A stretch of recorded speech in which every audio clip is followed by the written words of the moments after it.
हो गया? अभी भी यकीन नहीं हो रहा? ऐसा लग रहा है क्या सब कुछ ठीक ठीक चल रहा है बच्चों? अब मान लो ना यार, अब तो सिर्फ 1 महीने बचे हैं यार। देखो, तुम्हारे लिए सारे 30 त्योहार सारी चीजें ना बार बार होंगी, लेकिन क्लास 12th दोबारा नहीं मिलेगा। आपके कोई भी सीनियर होंगे, आपके परिवार का कोई भी बुजुर्ग होगा, वो आपको हर बार कहता होगा क्लास 12th है बच्चों, ध्यान दो। क्योंकि जितने भी लोग बड़े होते हैं वो जानते हैं कि क्लास 12th की क्या वैल्यू है। प्री बोर्ड हुआ, हाफ ईयरली हुआ, हम फेल हो गए, स्कूल में हमारा ध्यान नहीं लगा। प्री बोर्ड हुआ, फिर हम फेल हो गए। कई बार ऐसा हुआ, दिमाग ने ये मान लिया कि शायद अब मैं बेहतर नहीं कर पाऊंगा, और जब दिमाग ने ये मान लिया, स्वीकार कर लिया कि मेरे से अब बेहतर नहीं हो पाएगा, तो यकीन मानिए नहीं हो पाएगा। किसी भी एग्जाम में नहीं, दुनिया के किसी भी काम में जीतने का पहला मंत्र ही यही होता है, खुद पर यकीन करना सीखो। और जैसे ही तुम्हारा यकीन खत्म हुआ, समझो तुम्हारा वो दिन खत्म हो गया। और एग्जाम तब तक चालू है जब तक शुरुआत नहीं हुई।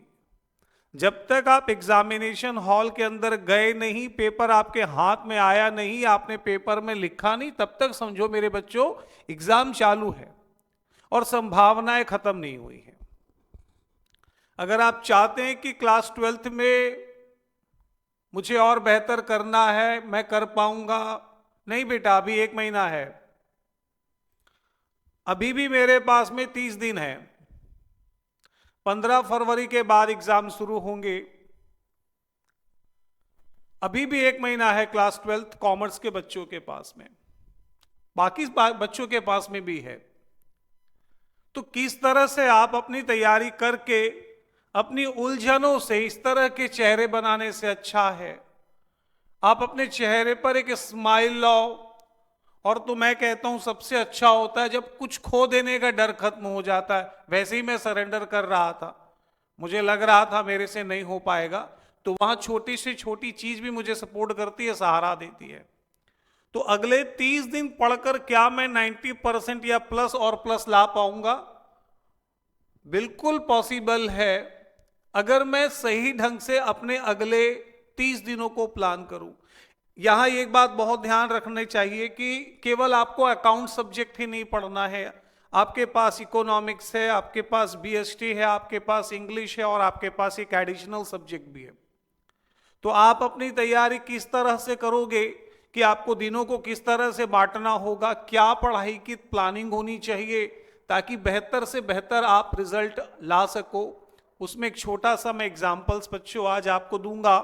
अकाउंटेंसी के लिए आप अपने पूरे 24 घंटे में से कम 3 घंटे 4 घंटे भी अगर दे दिन भर में, बाकी सब्जेक्ट को भी आप समय दीजिए, सिर्फ अकाउंट्स को मत दीजिए, पार्ट कर लीजिए।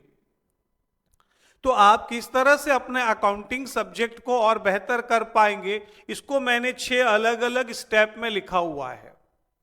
अगर आप धीरे धीरे 3 घंटे 4 घंटे भी अगर आप देते हो, जैसे दिन के 3 घंटे अगर आपने दिया, तो कोई दिन सोमवार पड़ गया, मान लीजिए आपका पहला दिन है, तो आप स्टार्ट कीजिए, यहां लिखा है स्टडी द बेसिक्स, मतलब आप थ्योरी भी पढ़िए।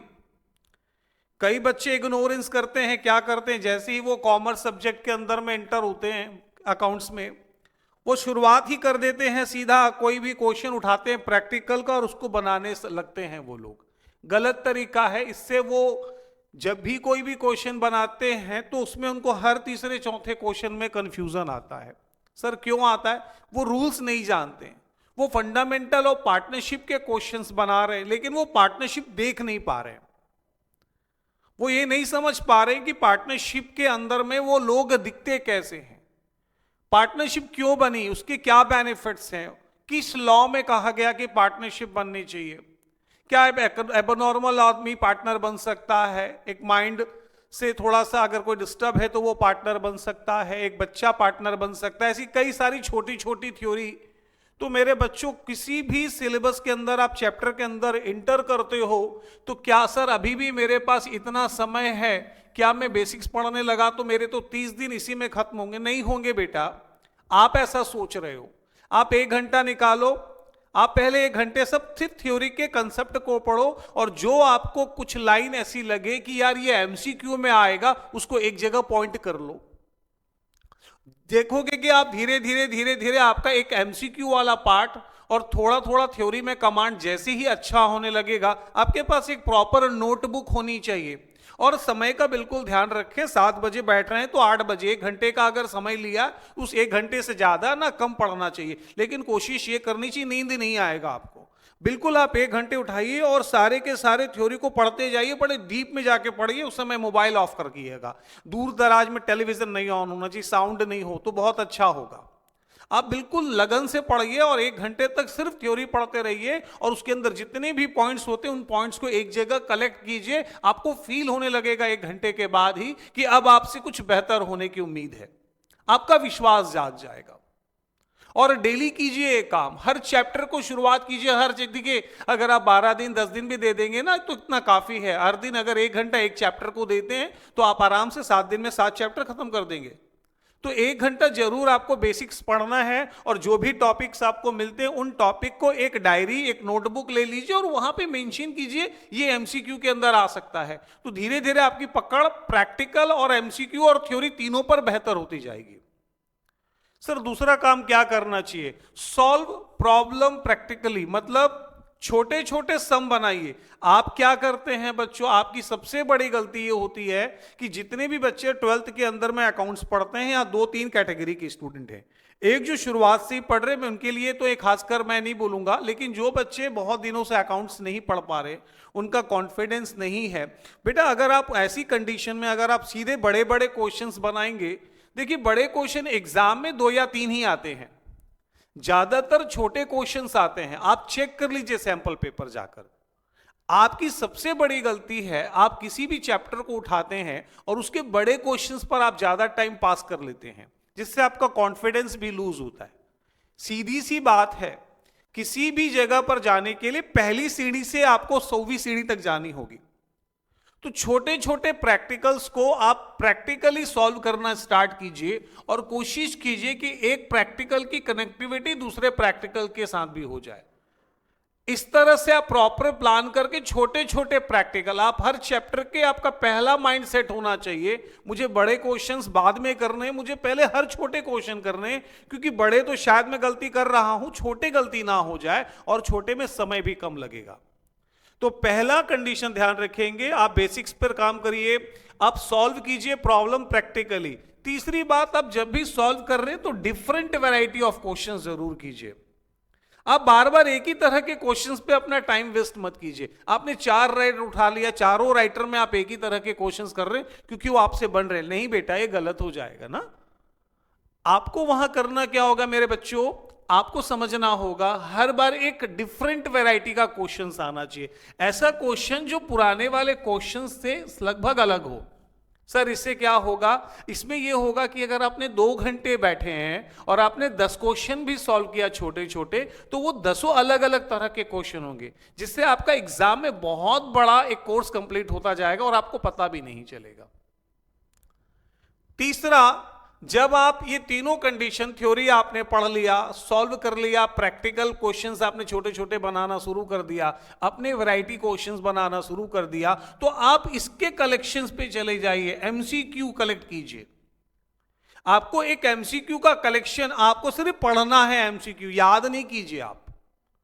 और अगर कोई एमसीक्यू ऐसा आ रहा है जिसमें आपको सोचते हो बेटा थ्योरी की कनेक्टिविटी है, कोशिश कीजिए एमसीक्यू का प्रॉब्लम्स आप सेल्फ सॉल्व करो। मींस आप पीछे में आंसर दिया, आप आंसर देख के मत करो। कोई भी एक क्वेश्चन मिलता है, उसका आंसर अगर आपको पता है तो बहुत अच्छी बात है, और अगर बेटा नहीं पता है तो उसके आंसर को कहां से निकालो, आप उसके आंसर को आप निकालो, आप थ्योरी पढ़ने लगो। जैसे ही आप उस क्वेश्चन को पढ़ने के बाद आप थ्योरी पढ़ोगे तो आप एक बार पूरा थ्योरी आपका ध्यान जाएगा, फिर उसमें से आप खुद एमसीक्यू के आंसर ढूंढो। इससे आपका एमसीक्यू माइंड ब्लोइंग हो जाएगा और एग्जाम में जैसे ही आप शुरुआत करोगे, शुरुआत के 20 एमसीक्यू 16 एमसीक्यू बिल्कुल सही हो जाएंगे। उसका कॉन्फिडेंस का असर आपके आने वाले क्वेश्चंस में भी होगा।